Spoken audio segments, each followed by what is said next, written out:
하나님께서 오늘 우리에게 주시는 말씀은 골로새서 3장 5절에서 11절까지의 말씀입니다. 골로새서 3장 5절에서 11절까지의 말씀 우리 함께 교독하도록 하겠습니다. 그러므로 땅에 있는 지체를 죽이라. 곧 음란과 부정과 사욕과 악한 정욕과 탐심이니 탐심은 우상 숭배니라. 그것들로 말미암아 하나님의 진노가 임하느니라. 너희도 전에 그 가운데 살 때에는 그 가운데서 행하였으나 이제는 너희가 이 모든 것을 벗어버리라. 곧 분함과 노여움과 악의와 비방과 너희 입에 부끄러운 말이라. 너희가 서로 거짓말을 하지 말라. 옛 사람과 그 행위를 벗어버리고 새 사람을 입었으니 이는 자기를 창조하신 이의 형상을 따라 지식에게까지 새롭게 하심을 입은 자니라. 함께 보겠습니다. 거기에는 헬라인이나 유대인이나 할레파나 무할레파나 야만인이나 수구디아인이나 종이나 자유인이 차별이 있을 수 없나니 오직 그리스도는 만유시요 만유 안에 계시니라. 아멘. 우리 어제부터 골로새서 3장을 묵상하고 있습니다. 어제 3장에서 바울은 우리에게 이렇게 권면합니다. 너희가 세례로 말미암아 그리스도와 한 피조물로 입었으니 그 어떤 것도 너희를 그 사랑에서 끊을 수 없다. 그렇게 너희는 이제 더 이상 땅의 것을 추구하지 말고 하늘의 것을 추구하라 라고 이야기했습니다. 너희가 하늘을 바라보면서 너희가 생각했던 영적인 것이 아니라 귀신이나 천사를 바라보는 것이 아니라 보좌 우편에 계신 그리스도 예수를 바라보라 라고 이야기했습니다. 오늘 우리가 읽은 5절에서 11절 말씀에는 이제 바울이 너희가 그리스도와 함께 새 사람을 입었으니 과거에 너희는 죽고 새 사람이 되어야 된다라고 이야기합니다. 그러면 우리가 어떻게 새 사람이 될 수 있느냐? 너희의 삶의 열매로부터 변화되어야 된다고 이야기합니다. 너의 삶에 육신을 쫓아 살던 너희의 옛 방식, 욕망을 쫓아 살던 너희의 옛 방식 또한 죽어야 된다고 이야기합니다. 오늘 말씀에서는 크게 세 가지의 욕망, 세 가지의 죄악에 대해서 이야기합니다. 오늘 아침에는 이 세 가지에 대해서 함께 나누며 묵상해 보고자 합니다. 그 첫 번째는 성적인 죄입니다. 오늘 5절의 말씀입니다. 그러므로 땅에 있는 지체를 죽이라. 곧 음란과 부정과 사욕과 악한 정욕과 탐심이니 탐심은 우상 숭배니라. 여기 5가지 악이 등장합니다. 음란, 부정, 사욕, 악한 정욕, 탐심. 여기서 음란이란 단어는 당시 사회에서 만연해 있던 혼외의 성적인 관계, 부적절한 성적 관계를 이야기하고 있습니다. 그 다음에 나오는 부정이란 단어는 불경한 성적인 행위를 말합니다. 그 다음에 나오는 사욕은 악한 성적 욕망을 얘기합니다.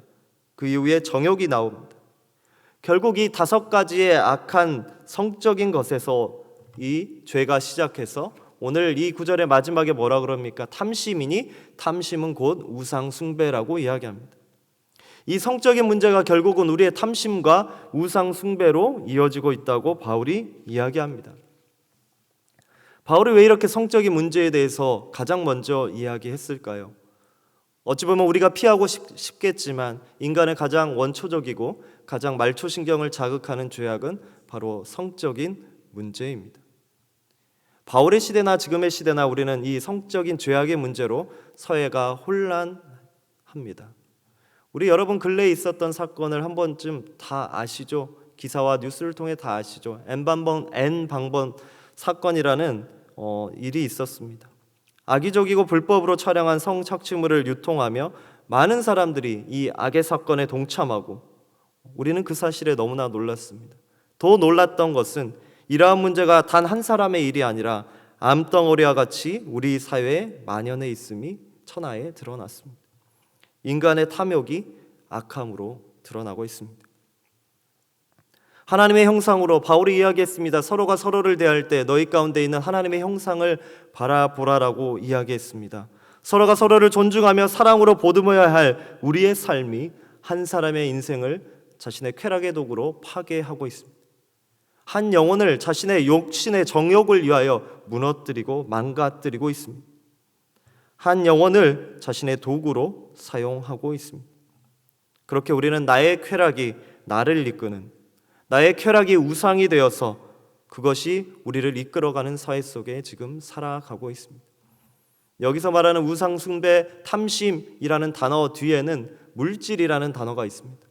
너희를 주장하는 물질과 욕심, 그것이 그리스어로 그 당시 헬라어로는 맘몬이라고 했습니다. 그래서 우리는 물질을 추구하고 하나님의 신앙을 쫓지 않고 물질을 추구하는 신앙을 맘모니즘이라고 하게 된 것입니다. 바울은 오늘 이야기합니다. 이러한 죄악 가운데서 너희가 멀어져야 한다. 이러한 죄악의 문제가 오늘은 성인에 국한해서 이야기한 것 같지만 오늘 우리 사회를 돌아보십시오. 이 성적인 죄악이 여러분의 주변을 보십시오. 비단 어른의 일은 아닙니다. 어린아이와 청소년까지 이 죄악 가운데 허우적되고 있습니다. 제가 매주마다 청소년부와 어린이를 지도하는 전도사님들을 만나서 함께 얘기를 나누는 시간이 있습니다. 그분들과 함께 공부를 하면서 제가 물어봅니다. 여러분 사역하면서 무엇이 가장 어렵습니까? 코로나가 어렵습니까? 아이들의 마음이 강팍해진 것이 어렵습니까? 무엇이 가장 어렵습니까? 많은 전도사님들이 얘기합니다. 성적인 문제를 어떻게 지도해야 될지 모르겠다고. 초등학생부터 중고등학생에 이르기까지 차마 제가 이 단에서 입으로 표현할 수 없을 만큼의 일들이 심지어 교회 가운데, 부서 가운데 벌어지고 있다. 이것을 우리가 어떻게 잘 지도해야 될지 고민이 참 많다라고 이야기를 합니다. 무엇이 문제일까요? 학자들 또 많은 사람들이 이야기하죠. 가정이 먼저 서야 된다. 가정에서 사랑으로 올바로 이렇게 양육받지 못한 이들이 서로의 상처와 불만과 아픔의 그 씨앗들을 분노와 여러 왜곡된 성적인 행위로 풀어나가기 때문에 가정이 살아야 된다. 가정이 살아야 된다. 그 가정을 누가 세워야 됩니까? 우리 말씀에서 봤지 않습니까? 하나님이 세워주셔야 됩니다. 하나님이 가정의 주인이 되셔야 되고 교회인 우리가 이 사명을 온전히 감당해야 될 줄 믿습니다. 우리가 이 사회의 모습을 회개하고 개탄하며 소금과 빛의 역할을 감당해야겠습니다. 왜 그래야 됩니까? 왜 우리가 이 성적인 죄악에서 벗어나야 됩니까? 바울은 그 이유를 6절에서 이야기합니다. 이것들로 말미암아 하나님의 진노가 임하느니라. 이러한 죄악에서 빠져나오지 않으면, 이 성적인 자유에서 자유하지 못하면 그 죄악이 너희를 죽인다라는 겁니다. 그 진노가 임하여 너희가 결국 죄악에서 죽게 된다라고 이야기합니다. 여러분, 죄의 결과가 뭡니까? 영원한 죽음입니다. 그런데 만약 우리가 이 사회에서 그러한 악을 보면서, 혹은 나뿐만이 아니라 우리 교회 공동체와 사회 공동체와 여러분의 가정 공동체에서 그 문제를 그냥 간과한다면 그 영혼들의 끝은 무엇입니까? 사망입니다. 영원한 저주의 굴레에서 벗어나지 못합니다. 우리는 이 말씀을 굳이 나에게 국한시킬 것이 아니라 여러분의 삶의 자리에서 여러분의 사랑하는 공동체 구성원을 위하여 함께 기도하며 함께 회개하며 그들을 하나님의 품으로 돌아오게 해야 될 의무가 있는 줄 믿습니다. 두 번째 죄악에 대해서 바울이 이야기합니다. 두 번째 죄는 분노의 죄입니다. 8절의 말씀입니다. 이제는 너희가 이 모든 것을 벗어버리라. 곧 분함과 노여움과 악의와 비방과 너희 입에 부끄러운 말이라. 또 여기서도 여러 가지 죄악을 이야기합니다. 분함, 노여움, 악의, 비방, 부끄러운 말. 그런데 그 출발에는 분함이 있습니다. 우리가 분노라고 할 때는 분함과 노여움을 이야기하는데 오늘 바울은 그 출발을 분함이라고 합니다. 이 분함은 인간 관계에서 폭발해내는 감정입니다. 혼자 일어나는 것이 아니라 둘과 둘 혹은 사회 구성원 가운데 얼굴을 마주하며 살아가는 가운데 관계에서 일어나는 감정의 표현입니다. 결국 이 분노의 감정은 비방과 나의 부끄러운 말로 이어진다고 바울은 이야기합니다. 이 죄악도 이제는 벗어버리라고 이야기합니다. 우리가 오늘 이 말씀을 보면서 첫 번째 죄인 성적인 죄에서는 나는 어느 정도 자유로울 수 있다라고 이야기하실 수 있겠지만 오늘 이 분노에 관해서는 그 누구도 자유로울 수 없습니다. 사실 이 화라는 감정은 자연스러운 겁니다. 인간이라면 누구나 다 가지고 있는 감정입니다. 그렇기 때문에 이 분함의 감정을 잘 표출해야 됩니다. 온전하고 건전한 방법으로 배출을 해야 됩니다. 그렇지 않으면 우리가 뭐라 그럽니까? 이 화가 배출되지 않으면 그것이 우리에게 한이 되고 때로는 그게 화병이 된다라고 우리 잘 이야기하지 않습니까? 오죽하면 한국 사람들이 그렇게 감정을 제대로 표출하지 못한다는 것이 미국에 있는 혹은 국제 심리학회에 있는 그 사전에까지 등장하게 됐을까요? 사전에 보면 화병이라고 나옵니다. 이 그러지라고 그러죠. 화가, 분노가 제대로 표출되지 않았을 때 생기는 심리적인, 정신적인 병, 그게 화병이다라고 국제 심리학회에서까지 이야기합니다.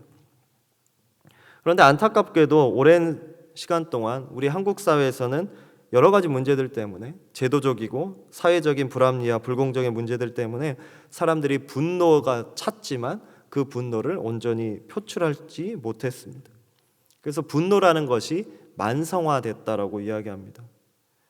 그렇게 눌러왔던 감정들이 최근에는 여러 가지 방법들로 많이 표출되는데 특히 젊은 세대들이 그 감정에 대해서 원초적으로 많이 표현을 했죠. 그래서 몇 년 전에 한국 사회가 지옥과 같아, 우리는 이 지옥에서 살 수 없다라고 자신들의 화를 이렇게 막 표현하지 않았습니까?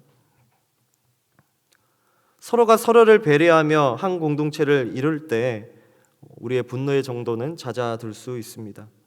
하지만 서로를 위하기보다는 우리라는 이름 하에 우리를 감추고 뒤돌아보면 우리 개인의 탐욕과 이기주의를 내세우며 서로를 피해자로 만들고 서로를 분노하게 했습니다. 특별히 이에 더불어서 오랜 기간 계속된 코로나의 긴 터널은 사회적 활동의 제약과 더불어 억눌린 감정을 무참하게 분별 없이 표출하게 했고 많은 범죄의 증가로 이어지게 했습니다. 바울은 이러한 분노의 죄, 악의 이름을 열거하며 그것이 왜 죄인가를 우리에게 오늘 알려주고 있습니다.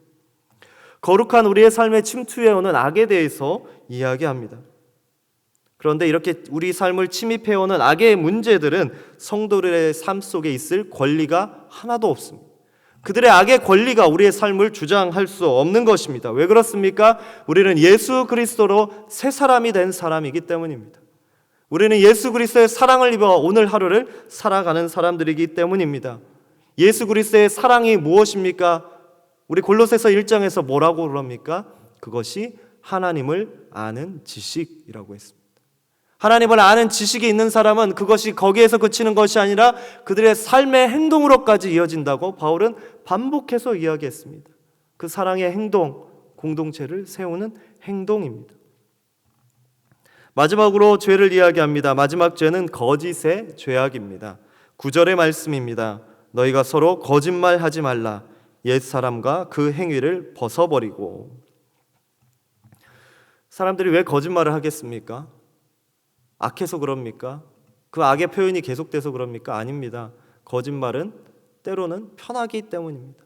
복잡한 과정 거치지 않고 여러 생각 안 해도 되고 그저 한마디만 던지고 끝나면 되니까 사람들이 거짓말을 합니다. 오히려 때로는 진실을 말하는 것이 불편하고 나를 어려운 공경에 처하게 만들 때가 있습니다. 그러나 오늘 바울이 이야기하는 이 거짓말은 그 당시 교회 공동체를 파괴시켰다고 합니다. 교회를 너무나 어지럽게 했습니다. 그렇게 바울은 그 죄악을 벗어버리라고 이야기했습니다. 오늘 바울이 세 가지 죄악을 이야기합니다. 성적인 죄, 분노의 죄, 거짓의 죄. 그런데 이 죄악에서 어떻게 해야 되느냐? 계속 동일한 표현을 씁니다. 벗어버리라 라고 이야기합니다. 이 죄를 벗는다는 것은 죄를 짓지 않기로 결심하는 행동이 아닙니다. 벗어버린다는 것은 너희의 행동, 구체적인 행동이 따라야 된다는 겁니다. 죄를 따르는 것이 아니라 진실을 말하고 상대방을 용서하고 축복하고 사랑하는 행동을 실제로 교회 안에서 행해라 라고 하는 것입니다. 그렇게 사랑하게 될 때 우리는 서로를 온전한 하나님의 형상으로 바라보게 되기 때문입니다. 그 결론에 대해서 바울이 11절에 이야기합니다. 우리 11절 말씀 함께 읽도록 하겠습니다. 거기에는 헬라인이나 유대인이나 할레파나 무할레파나 야만인이나 스구디아인이나 종이나 자유인이나 차별이 있을 수 없나니 오직 그리스도는 만유시요 만유 안에 계시니라. 아멘. 그 당시의 사람들은 사람들을 서로 차별했습니다. 어떻게 차별했느냐? 사회에서는 어떤 사람은 자유인, 종, 노예로 차별하고, 교회 안에서는 어떤 사람들은 너희는 할례를 받은 사람들이고 너희는 할례를 받지 않은 사람들이고, 심지어 어떤 문화권 안에서는 어떤 지역 출신이라고 무시하고 혐오했다는 겁니다. 그러한 차별과 배척과 서로 나눔이 결국은 그 사람을 하나님의 형상으로 보게 하지 못하고 그 사람에게 악을 행하게 하는 겁니다. 노예니까 성적으로 문란하게 행해도 되고, 노예니까 너희가 종이니까 너희에게 분노를 마음껏 표출해도 되고, 너희가 이방 자손이니까 너희가 그저 볼품없는 백성들이니까 내가 너희들은 속여서 나의 유익을 취해도 된다라고 그 당시 사람들이 만연하게 생각했다는 겁니다. 그런데 바울은 뭐라 그럽니까? 그리스도 안에서 새 사람 된 사람들은, 그리스도 안에서 새 사람 된 공동체 안에는 출신과 인종과 계층의 구분이 없다는 겁니다. 그래서 초대교회 사람들, 여러분, 식탁 공동체가 어떻게 이루어졌습니까? 노예가 식탁에 앉아있고 주인과 귀족들이 밥을 날려다 줬습니다. 그럼에도 하나 문제가 없던 아름다운 공동체였습니다. 그리스도 안에 있어서는 누구도 귀천이 없고 그저 하나님의 형상이라는 이름으로 하나가 됩니다. 서로가 서로를 하나님의 형상으로 바라보는 이들이 서로를 성적인 쾌락의 도구로 사용하고 자신의 감정에 집중해 분노를 가감없이 표출하고 거짓으로 자신의 유익을 취할 수가 없습니다. 이러한 죄악의 행동은 곧 우리 안에 살아 숨쉬고 계시는 예수 그리스도를 무시하는 행위이기 때문입니다. 오늘 우리 주말을 맞이했습니다. 토요일입니다. 우리가 삶에서 쉼을 누린다는 목적으로 또 여유를 취한다는 이름하에 죄악된 요소에 굴복하지 않기를 소원드립니다. 우리가 죄악으로 옷 입는 것이 아니라 사랑으로 우리의 가족과 우리의 이웃과 우리의 사회 구성원들을 품어내는, 그래서 서로를 바라볼 때 저 사람이 하나님의 형상이구나, 우리 자녀들이 하나님의 형상이구나, 우리 교회 공동체의 한 사람 한 사람, 사회 구성원, 내가 오늘 마주치는 한 사람 한 사람이 다른 이가 아니라 하나님의 형상이구나, 그 사실에 힘입어 여러분의 삶 속에서 주의 사랑을 삶으로 증거하는 저와 여러분이 되시기를 간절히 소원드립니다. 기도하겠습니다. 우리를 새롭게 하시고 서로를 하나님의 형상으로 마주하게 하신 주님의 은혜에 감사드립니다. 이 은혜를 따라 더 이상 우리가 죄악의 노예가 되지 않게 하시고, 특별히 나의 탐심을 따라 성적인 죄, 분노의 죄, 거짓의 죄에 빠지지 않게 하여 주시옵소서. 시험을 당하는 것이 아니라 죄악의 옷을 과감히 벗어던지고 하나님의 사랑의 법을 쫓는, 사랑을 쫓아가는 하나님의 백성이 되게 하여 주시옵소서. 오늘 하루 그 사랑으로 서로를 대하며 서로를 사랑으로 품어내는 그리스도인 하나님의 백성 되게 하여 주시옵소서. 예수 그리스도의 이름으로 기도드리옵나이다. 아멘.